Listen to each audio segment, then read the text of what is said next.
Ошо сөзүңүзгө аралзы, ошо 7 апрель окуясы боюнча жана Альфанын балдары камалып жатканда да ошол жерде дагы ушул мурунку өлкө башчысы Роза Исааковнаны кетирген катасы жөнүндө айтып өттүңүз эле. Бүгүн аны коомчулук эмнегедир унутуп баратат, айтып кетсеңиз.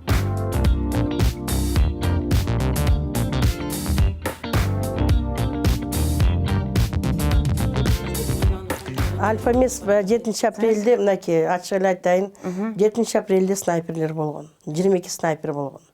7 апрелде ошо мен тегеремде жүргөн бир топ балдар, рахмат бир топтун жаркын элесин үчүн мен өзгөчө бир передача жасаса деп ойлойм. Балдар окко кеткен балдардын бир тобу баягы милицияда иштеп, Афганистанда иштеп, Афганистанда служба өтүргөн балдар болчу. Мына Кенжеголов деген баланы түрмөдө токмоктоп өлтүрүп салышты. Абдрахманов деген бала түрмөдө отурат. Ушу балдар Сампада болгон окуяны көргөн балдар. Ошол жерден Быстрицкий деген бирөөс 2 снайперди кармап, Дүйшөбаев өткөзүп берген балдар. Бирок аны террористтер ошо Роза эжени кийин кайтарышып, ошо 7 апрелде ак үйгө кирип бул убактылуу өкмөт болдум деп отурушуна дагы себепкер болуп бир болгон балдар болчу да. Анан 7 апрелде айтайын, ушу кезге чейин айтпадым элем, Улан Сегизбаевдин видеосу бар. Роза эже айтып атат, каякта болгонун биз билбейбиз да. Анткени 7 апрелде эгерде биз форумга келип, Туржа Кожоев тезир келип калып, Роза эжени камаганын жатат, биз пресс-конференцияга чакырдык элек, ал форумдун ичинде отурат деп элдин баарын чакырдык. Биз жылынып барып бардык арыга. 7 апрелде ошо биз канга боелуп, балдардын 5 бала ошол жерден томолонду. Калгандары ок алдында калды. Канча жарадар болду, канча милиция жарадар болду. Канча ошол жана башка армиянын балдары жарадар болду. Ошо башаламандыкта болбойт эле. Эгерде Роза Исааковна жашынбай чыгып, ошол жерде кошулуп курултайчыларга, анан өзүбүздүн сүйлөшкөн сөзүбүз бар болчу да. Ал баягы лидерликти мен алам, мен деген мээлди бага бергенден кийин. Ал киши ошол убакта каякта эле, тагы айтып кетсеңиз. Ошону айтат, мен деп бийликти алган соң, анын милдети мындай болчу. Мен Бекназаров менен 4 апрелден баштап Бишкекте жанагы бирөөнү камап кетсе, же алып кетсе адвокаттарды мен иштешим керек болчу. А Роза Исааковна болсо, эгерде бирдеме болсо, парламентти көтөрүп алып чыгыш керек эле. Анткени парламент уже отставкага кетүүгө даяр болгон. Коммунисттер менен макулдашылган, СДПК чыгып кеткенге макулдашылган. Жана Максат Кунакунов колдогон бир 7-8 топ жаш балдар кошо чыгып кеткенге даяр болгон. Жана одиночный, жана свободный фракция жүргөн.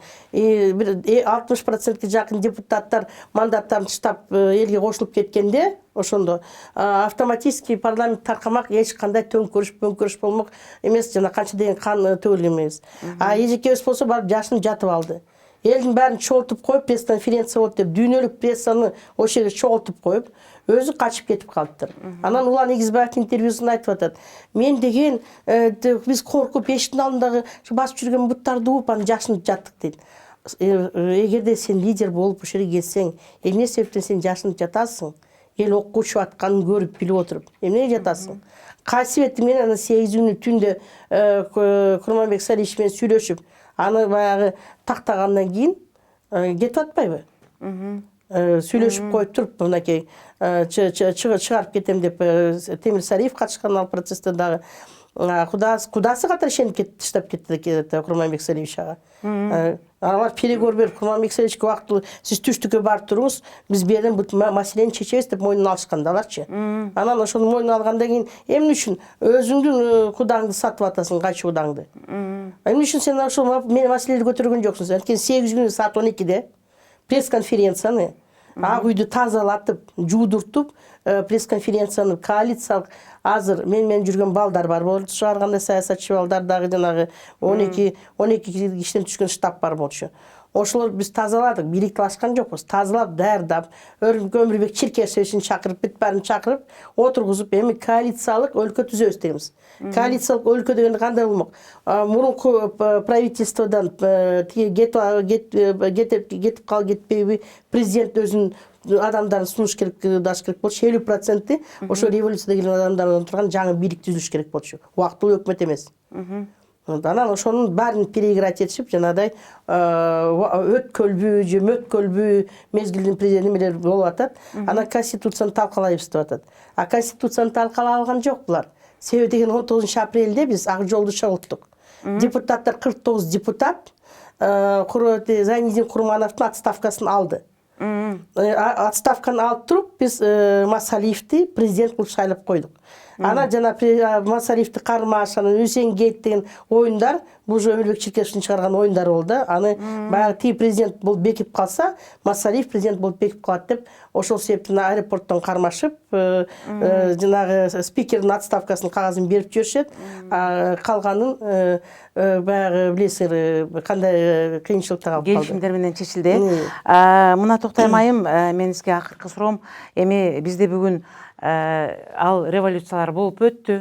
Мен үмүт кылам, ал нерселерге кайтпайбыз деп. Бүгүнкү күндө азыркы учур менен жашап жаткан учурубузда бизге абдан жаман вирус десек болот, улуттун коркунучу десек болот. Мына сиз айтып өткөн жанакы аты жамандардын параты, бул биздин коомчулукка абдан чоң таасир тийгизип, бүгүнкү күндө биз жанагы ичибизден ажырап, ичибизден жаракка кетип, бир аябай бир бүгүнкү биздин саясаттагы шайлоо да коркунучтуу эмес. Жада калса биздин ошол биздин бүгүнкү күндө ошол биздин коомду бузуп жаткан ошол гей парадтарыбыз бүгүнкү Кытайда болуп жаткан вирустан да коркунучтуу болуп жатат. Себеби биздин улуттун намысына шек келип жатат. Биз ушуну кантип токтото алабыз? Эми ачык айтайын. Мен бала чагыман медиативный система деп коет, медиатор болуш деп калдым.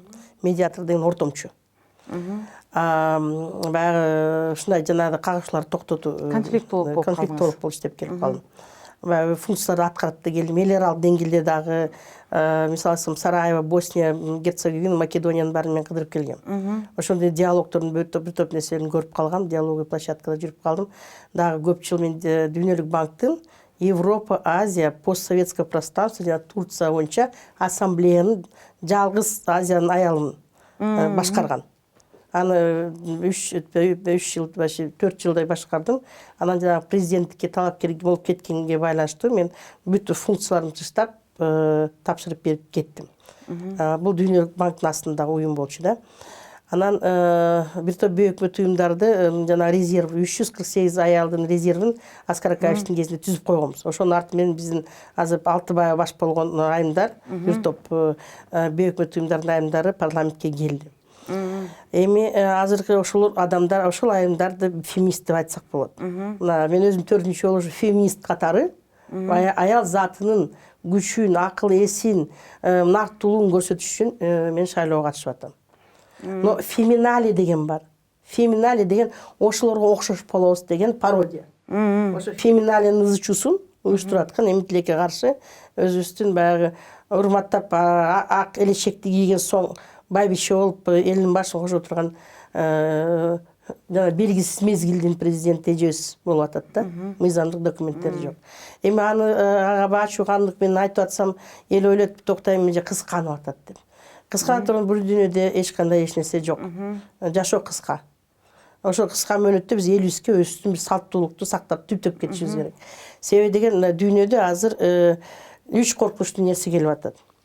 Биринчи коркунучтуу нерсе мына кичинекей регионалдык кагышуу деп коет. Регионалдык кагышуу 2010-жыл бизден башталыш керек болчу. Биз тез мөөнөттө ошо жол бербей, мына июнь окуяларынын баарын аягына чейин чыгарып, кагылышуудан аман-эсен чыгып кеттик. Түндүк түштүк кагылышуу. Ал пландаштырылган чет өлкөдөн, атан Зыжинский деген бар, дүйнөлүк шахматный доска деген бар. Ошол оюндан аман-эсен чыгып кеттик. Конституцияны бөлдүргөн жокпуз. Себеби деген кыска мөөнөттө биздин бийлик бутуна турду. Өмүрбек Черкесович аягына чейин бара алган жок. Себеби деген парламенттин постановление чечимдери менде болчу, Масалиев болчу. Масалиев өзүнүкүн тапшырып койгон архивке, мендеги бекитилип жаткан. Эми болсо мынакей Өмүрбек Черкесовичти 2005-жыл ошентип түндөп чогултуп парламент менен бекиткенбиз. 2 жолу конституциялык талааны талкалаша алган жок. Эми эмне болуп атат? Жанагы экинчи биздин иш башталбай калды. Ага чейин Хиллари Клинтон айтты. Орто Азиянын тарыхын эми жазып баштайбыз депчи. Ошол кезде мынакей уже Сирияга көчтү. Бизде картада азыр Курдистан деген Европанын карталарында өлкө пайда болду. Хотя географический карталарда ал жок.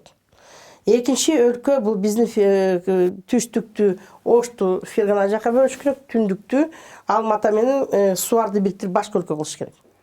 Ошондуктан Кытайлар аябай суарда катуу иш жүргүзүп атканы, өзүнүн чек арасында толкун болбогонго жана Алмата зонасындагы казактарда толкун болбой, кыргыздар өзүнүн мамлекеттүүлүгүндө туруп калсын деген аракеттердин бири.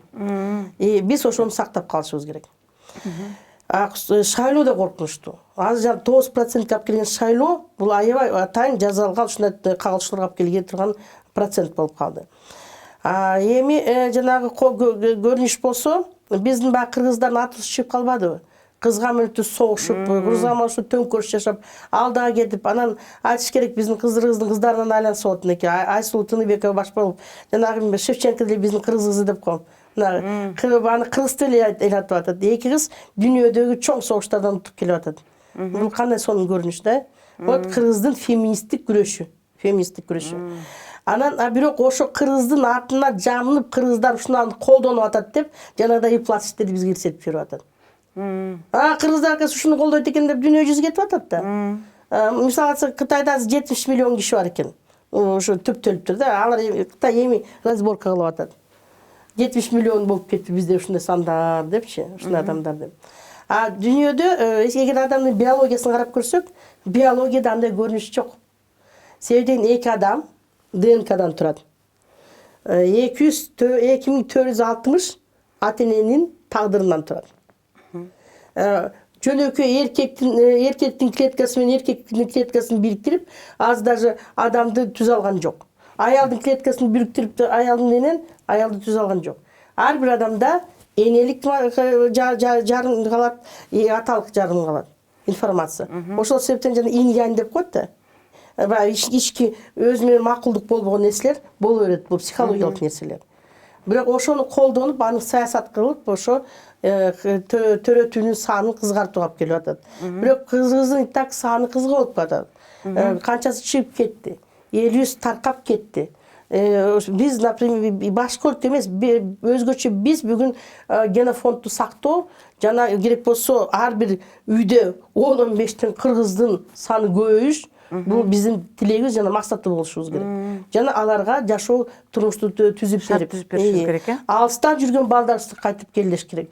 Мынакей азыр коронавирус деп кечтен бери чыгып атат. Коронавирусту айтып кеттин. Бул дүйнөлүк азыр эң чоң мафиозный формациянын жасалган пиар компаниясы. Бул мындай вирус болгон өмүр бою, коркунучу жок, зыяны жок. Бизде мынакей Кытайдын жанында туруп атабыз, канча киши кирип атат, чыгып атат. Бул вирус бар болсо да уже ооруп тазаланып чыктык. Бирок азыркы мезгилде доллар боюнча оюн кетет.